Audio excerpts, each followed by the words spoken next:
ఈరోజే ఆదివారం ఎంతో పవిత్రమైన విశేషమైన రోజు. ఈరోజు మహాభారతంలోని ఈ కథను విన్నా, చదివినా, చెప్పినా, వినిపించినా జన్మల పాపాలు నశిస్తాయి. మరి ఆ కథ ఏంటో ఇప్పుడు ఈ వీడియోలో తెలుసుకుందాం. అంపశయ్య మీద ఉన్న భీష్ముడు ధర్మరాజుతో ఇలా చెప్తున్నాడు. పూర్వకాలంలో ఒక బ్రాహ్మణుడు యజ్ఞం చెయ్యాలి అనుకున్నాడు. అయితే అతని దగ్గర డబ్బు లేదు. కానీ యజ్ఞం చెయ్యాలి అని నిర్ణయించుకున్నాడు.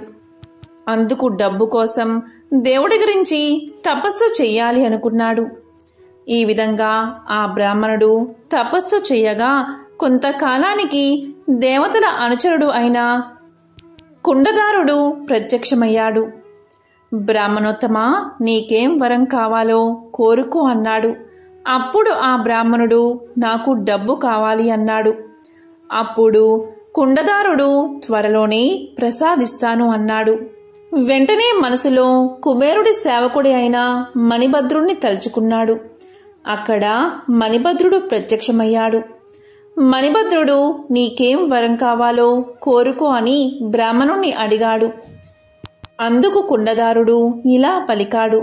ఈ బ్రాహ్మణుడు యజ్ఞం చెయ్యాలి అనుకుంటున్నాడు.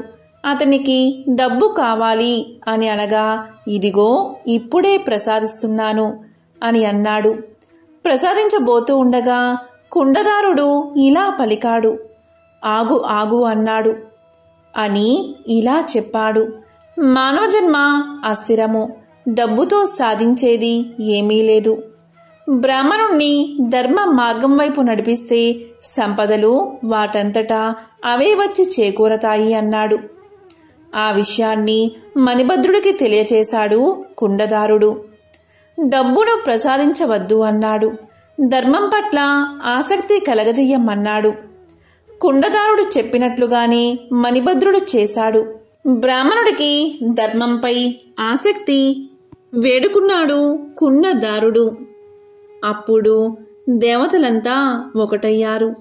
బ్రాహ్మణుడికి డబ్బు పట్ల ఆసక్తిని తగ్గించి తపోనిష్టే గొప్పది అన్న భావాన్ని పెంచారు.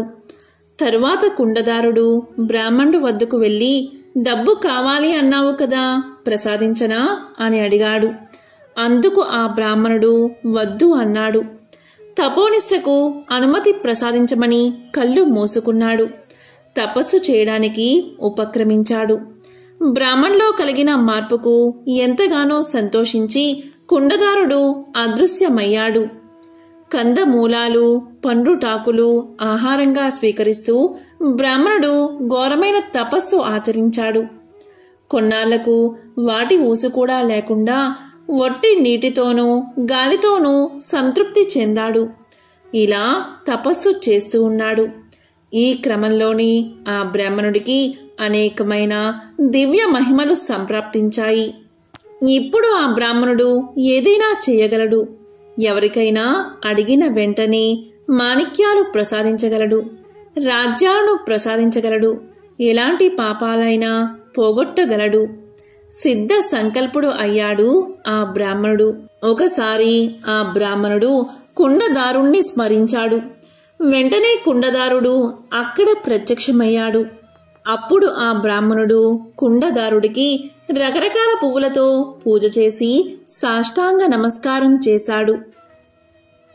అతని భక్తికి మెచ్చుకున్నాడు కుండదారుడు. బ్రాహ్మణుణ్ణి కౌగిలించుకున్నాడు. విప్రోత్తమా, ధర్మం ముందు అర్ధకామాలు సరిపోవు, తృణప్రాయం అని చెప్పి అదృశ్యమైపోయాడు కుండదారుడు. తరువాత ఆ బ్రాహ్మణుడు మళ్లీ తపస్సుకు సిద్ధపడి దేవతల అభినందనలు అందుకుని ముల్లోకాల్లోనూ యథేచ్ఛగా విహరించసాగాడు అని భీష్ముడు ధర్మరాజుకు తెలియజేశాడు.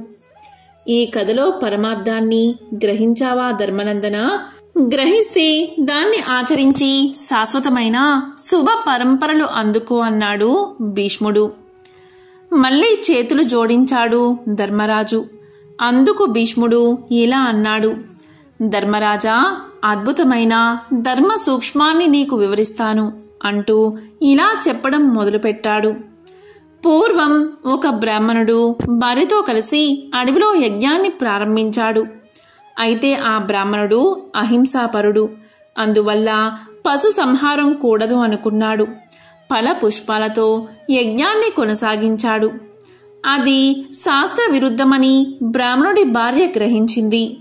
గ్రహించిన విషయాన్ని భర్తకు చెబుదాము అంటే అతను కోపగించుకుని శపిస్తాడేమో అని భయపడి ఊరుకుంది. ఇది గమనించిన దేవేంద్రాదులు తమ తమ ఆవిర్భాగాలను అందుకోలేదు. యజ్ఞంలోని జ్వాల క్రమక్రమంగా క్షీణించిపోయింది. ఇదంతా గమనిస్తున్న ఒక లేడిపిల్ల ఇలా అనుకుంటుంది. బ్రాహ్మణుడి భార్య తప్పు అనుకున్నది చెప్పడానికి భయపడుతుంది ఎందుకు అని మనిషి భాషలో మాట్లాడింది. తరువాత అది బ్రాహ్మణుడి దగ్గరకు వచ్చి తన్ని సంహరించమని, యాగం పూర్తి చేయమని వేడుకుంది. దానికి బ్రాహ్మణుడు ఒప్పుకోలేదు. అప్పుడు లేడీ అక్కడి నుంచి వెళ్ళిపోవాలి అని అనుకుని ఇలా పలికింది. బ్రాహ్మణోత్తమా, నీకు ఇప్పుడు దివ్య దృష్టిని ప్రసాదిస్తున్నాను. దాంతో చూడు, యథావిధిగా యజ్ఞ నిర్వహణ చెయ్యి. నువ్వు చేయగలిగితే నిన్ను అభినందించేందుకు ఆకాశంలో నిలిచిన అప్సరసులు, గంధర్వులు నీకు కనిపిస్తారు. చెప్పింది విను, నన్ను సంహరించు అని పలికింది. అప్పుడు ఆ బ్రాహ్మణుడు దివ్య దృష్టితో ఆకాశంలోకి చూశాడు. లేడి చెప్పింది నిజమే. అక్కడ గంధర్వులు ఉన్నారు. తప్పదు అనుకుని లేడిని బ్రాహ్మణుడు సంహరించాడు. శాస్త్రాల ప్రకారం యజ్ఞాన్ని పూర్తి చేశాడు. యజ్ఞం పూర్తయిందో లేదో లేడి జీవం పోసుకుని లేచి నిలబడింది. తన నిజస్వరూపాన్ని ఈ విధంగా వెల్లడించింది. బ్రాహ్మణోత్తమా, నేను లేడిని కాదు, ధర్మ దేవతను. ధర్మ సూక్ష్మం గురించి నీకు చెప్పేందుకే ఇలా లేడిగా నీ ముందుకు వచ్చాను. వేదోక్తమైన హింస, అహింసా వ్రతానికి ఎంతమాత్రమూ విఘాతం కలిగించదు. అయితే క్రతు అన్న మంత్రం చేత అదే పనిగా పశు హింసకు పాల్పడకూడదు అని పలికింది లేడీ అని భీష్ముడు ముగించాడు. అప్పుడు ధర్మరాజు ఇలా పలికాడు. అన్నిటికీ చిత్తశుద్ధి కావాలి. నీ మాటల్లోనే అది స్పష్టమవుతుంది. అయితే రాజు కాంక్షలు వదులుకుంటాను, ఇంద్రియాలను నిగ్రహిస్తాను. పరమశాంతిని పొందడం అప్పుడు నా వల్ల అవుతుందా? నాకు అది సాధ్యమేనా అని అడిగాడు ధర్మరాజు. తొందరపాటు దేనికి కాలం కలిసి వస్తే అన్నీ సాధ్యమవుతాయి. మనం ధర్మాలను మనం పాటిస్తూ పరిణితిని సాధించగలిగితే సన్యాసం స్వీకరించడం తప్పు కాదు. అయితే రాజు అన్నవాడు తన ధర్మాన్ని తాను తప్పక పాటించి తీరాలి. పాటించని పక్షంలో పరమశాంతి అందదు కాక అందదు అన్నాడు భీష్ముడు. అంటూ ఇంకా ఇలా పలికాడు. లోక సంచారి అయిన నారదుల వారు ఒకసారి స్వర్గానికి చేరుకున్నారు. ఇంద్రుణ్ణి సందర్శించి కుశల ప్రశ్నలు వేశారు నారదుడు. క్షేమ సమాచారాలు అన్నీ తెలియచేశాడు ఇంద్రుడు. అప్పుడు ఇంద్రుడు సామూహిక సత్కారాలు కూడా ఆచరించాడు. అంతా పూర్తయిన తర్వాత నారదుణ్ణి ఇలా అడిగాడు. ఓ మహాముని, ఇన్ని లోకాలు తిరుగుతున్నారు కదా, ఏ లోకంలో అయినా భలే వింతగా ఉండే ఇది అని అనిపించే విశేషం ఏమైనా ఉందా అని అడిగాడు ఇంద్రుడు. దానికి నారదుడు ఇలా వివరించాడు. ఇంద్ర, పద్మపురంలో ఒక బ్రాహ్మణుడు ఉన్నాడు. అతని పేరు భృగువు. అతను నిత్య సత్యశాలి, అహింసాపరుడు, ధర్మపరాయణుడు, జితేంద్రియుడు కూడా. న్యాయంగా ఆర్జించిన డబ్బుతోనే ఆ బ్రాహ్మణుడు పితృ అతిథి పూజలు ఆచరిస్తూ వస్తున్నాడు. అతనికి వినయశీలులైన తనయులు అనేక మంది ఉన్నారు. వారిని తండ్రి భృగువుని పొగడని వారు లేరు. ఆ ఊరిలో ఒకరోజు అతగాడి ఇంటికి ఒక బ్రాహ్మణోత్తముడు అతిథిగా వచ్చాడు. పూజలు అందుకున్నాడు. కొద్దిసేపు అక్కడే పడుకున్నాడు. ఆ బ్రాహ్మణోత్తముడికి చేతులెత్తి నమస్కారం చేసి భృగువు ఇలా అడిగాడు. బ్రాహ్మణోత్తమ, నిరంతర నియమనిష్టతో పరమాత్మ సాక్షాత్కారం కోసం నేను ప్రయత్నిస్తున్నాను. కానీ ఎంతకాలం గడిచినా నా కోరిక తీరడం లేదు. నా మీద దయ ఉంచి ఆ దేవదేవుని సాక్షాత్కారానికి సుగమైన మార్గాన్ని వివరించండి అన్నాడు భృగువు. భృగువు మాటలకు బ్రాహ్మణోత్తముడు ఇలా సమాధానం చెప్పాడు. గోమతి నదిలో మహాపద్మము అనే ఒక మడుగు ఉంది. దాని ఒడ్డున ఓ నాగపతి నివసిస్తూ ఉన్నాడు. అతని పేరు పద్ముడు. అతను మహాధార్మికుడు, ధర్మవేత్త. నువ్వు సందర్శిస్తే నీ ప్రశ్నకు సమాధానం దొరుకుతుంది. నువ్వు వెళ్ళి అతన్ని సందర్శించు, నీకు అంతా శుభమే కలుగుతుంది అన్నాడు. అందుకు భృగువు సిద్ధమయ్యాడు. గోమతికి చేరుకున్నాడు. అక్కడ తీరంలో పద్ముని మందిరంలోకి అడుగుపెట్టాడు. భృగువుని అల్లంత దూరంలోనే గమనించి ఎదురు వెళ్ళి అతనికి అర్ఘ్యపాద్యాదులు సమర్పించింది ఆ పద్ముని భార్య. తరువాత అతన్ని ఇలా అడిగింది, తమరు ఎందుకు విచ్చేశారు? ఆ కారణమేమిటో తెలియచేస్తే మేము ఆనందిస్తాము అని అడగగా, భృగువు నీ పతిని కలవాలి, అందుకే వచ్చాను అన్నాడు. అప్పుడు ఆమె ఇలా పలికింది, వారు ఈ సమయంలో ఇంట్లో లేరు. సూర్యదేవుడి రథాన్ని నడపడంలో అతని అవసరం ఏర్పడింది. సూర్యదేవుడు పిలిస్తే అక్కడికి వెళ్లారు అంటుంది. 7 రోజుల్లో వస్తారు. అయితే అంతకాలం మీరు వేచి ఉండనక్కర్లేదు. పని ఏమిటో చెబితే నేనే చేసి పెడతాను అంది పద్ముని భార్య. అందుకు భృగువు ఇలా పలికాడు, నా పని కేవలం అతనితోనే. నేను ఇక్కడికి వచ్చింది అతని కోసమే. భృగువు వచ్చే వరకు అదిగో అక్కడే ఆ వనంలో ఉంటాను.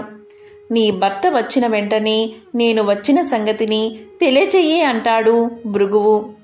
అక్కడి నుండి కదిలి వస్తాడు. అక్కడ నిరాహార వ్రతంతో పవిత్ర వేదమంత్ర జపాన్ని జపించడం మొదలు పెడతాడు.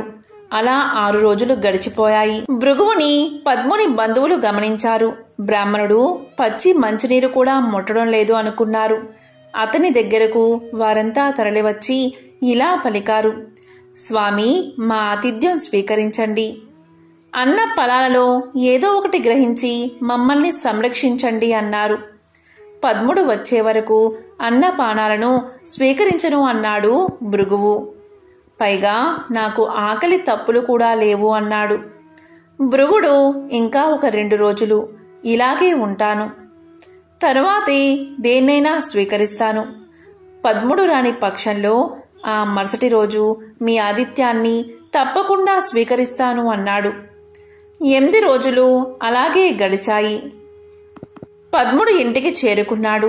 భార్యను పలకరించి కుశల ప్రశ్నలు వేశాడు. అంతా క్షేమమే అని పలికింది భార్య. తరువాత భృగు వచ్చిన విషయాన్ని తెలియచేసింది. అతను అరణ్యంలో ఉన్నాడని, అన్నపానాల మాటే లేదని, నిరంతరం జపనిస్సులో ఉన్నాడు అని చెప్పేసింది. వెంటనే అతన్ని వెళ్ళి కలవమంది. దానికి పద్ముడు పగలబడి నవ్వాడు. సురాసురులకి నేను ఆరాధనీయుణ్ణు. అలాంటి వాడిని నా అంతట నేనుగా వెళ్ళి ఓ బ్రాహ్మణుణ్ణి కలవడమా? అది జరగదు అన్నాడు పద్ముడు. మీ రాక కోసం నిరీక్షిస్తూ ఉన్న ఆ మహనీయుణ్ణి కలవకపోవడం ధర్మ విఘాతం కాదా? ఆశను నిరాశ చేస్తే బ్రహ్మహత్యా పాతకం చుట్టుకుంటుంది. ఆలోచించండి అని పలికింది పద్ముని భార్య. పద్ముడు ఎంతగానో ఆలోచించాడు. తప్పుగా మాట్లాడాడు అని తెలుసుకుని భార్యతో ఇలా అంటున్నాడు, దురహంకారంతో నోటికి వచ్చినట్లు మాట్లాడాను. కర్తవ్యాన్ని బోధించి మంచి పని చేశావు. ఇదిగో ఇప్పుడే బయలుదేరుతున్నాను అని చెప్పి వెళ్ళి భృగువును కలుసుకుంటాడు పద్ముడు. తరువాత భృగువుని కలిసి భృగువుకు సకల ఉపచారాలు చేసి చెట్టు నీడలో కూర్చోబెట్టి ఇలా పలికాడు పద్ముడు, బ్రాహ్మణోత్తమ, నా కోసం నిరీక్షిస్తూ నిరాహార వ్రతం స్వీకరించావు ఎందుకు? సరే, నీ కోరిక ఏమిటో చెప్పు, తీర్చే ప్రయత్నం చేస్తాను అన్నాడు పద్ముడు. దానికి భృగువు ఇలా పలికాడు, నా మనసులోని బాధను పోగొట్టగలిగేవాడివి నువ్వు ఒక్కడివి మాత్రమే. నేను నిరాహార వ్రతాన్ని చేపట్టాను అనగా పద్ముడు ఏం కావాలో చెప్పండి అన్నాడు. దానికి భృగువు, నువ్వు సూర్యదేవుని రథయాత్రలో పాల్గొన్నావు కదా, ఆ యాత్రలో నీకు ఏమి కనిపించింది, ఆ అద్భుతాలను వివరించు అన్నాడు. దానికి పద్ముడు తప్పకుండా చెప్తాను అంటూ పద్ముడు ఇలా వివరించాడు. బ్రాహ్మణోత్తమ, మహా ఆశ్చర్యాలకు మూలం ఆ భాస్కర దేవుడు. ఆయన వల్లే వాయువు ఉద్భవిస్తుంది. అది శీతల వర్షాలను కలగజేస్తుంది. అంటే రవి స్వయంగా వర్షాలను సృజిస్తున్నాడు. తిరిగి తన కిరణాలతో లోకంలో గల నీటిని ఆకర్షిస్తున్నాడు. ఆ దేవదేవుని కిరణాల వల్లే చరాచర సృష్టి ధాన్యాలను ధరిస్తూ ఉంది. ఇటీవల ఒకరోజు మధ్యాహ్న వేళ భాస్కర దేవునితో తులదూగుతూ ఉన్న తేజస్సు గల కాంతి ఒకడు గగన మధ్యలో సాక్షాత్కరించాడు. అతన్ని చూసి భాస్కర దేవుడు ఆనందించాడు. ఎదురుగా వెళ్లి 2 చేతులు చాచి రమ్మని ఆహ్వానించాడు. భాస్కర దేవుని ఆదరణకు పొంగిపోయి ఇంటిలోనికి ప్రవేశించినట్లుగానే క్రమక్రమంగా నువ్వు లోపలికి వెళ్లి అదృశ్యమయ్యాడు. ఇంతకీ అతను ఎవరై ఉంటాడు అని ఆలోచించసాగాను. ఎంతకీ సమాధానం దొరకలేదు. అప్పుడు భాస్కరుణ్ణి అడిగాను, అతను ఎవరు అని. అప్పుడు సూర్యుడు ఇలా చెప్పాడు, అతను గంధర్వుడు కాదు, సిద్ధుడు కాదు, సాధుడు కాదు, ఎవరికీ చెందనివాడు. కాంతిమూర్తి కేవలం కాలంతో పాటు గడిపేవాడు, లోభం లేనివాడు, దురాశ లేనివాడు అని చెప్పుకొచ్చాడు. ఇలా పద్ముడు సూర్యదేవుడి గురించి విశిష్టాలను భృగుడికి తెలియచేశాడు. అంటూ భీష్ముడు ధర్మరాజుకి సూర్యదేవుడి విశిష్టతను తెలియజేశాడు. ఎంతో పవిత్రమైన విశేషమైన ఈ కథను ఈరోజు విన్నా, చదివినా, చెప్పినా, వినిపించినా సకల శుభాలు కలుగుతాయి. జన్మల పాపాలు తొలగి కోటి జన్మల పుణ్యం వస్తుంది. ఓం సూర్యాయ నమః.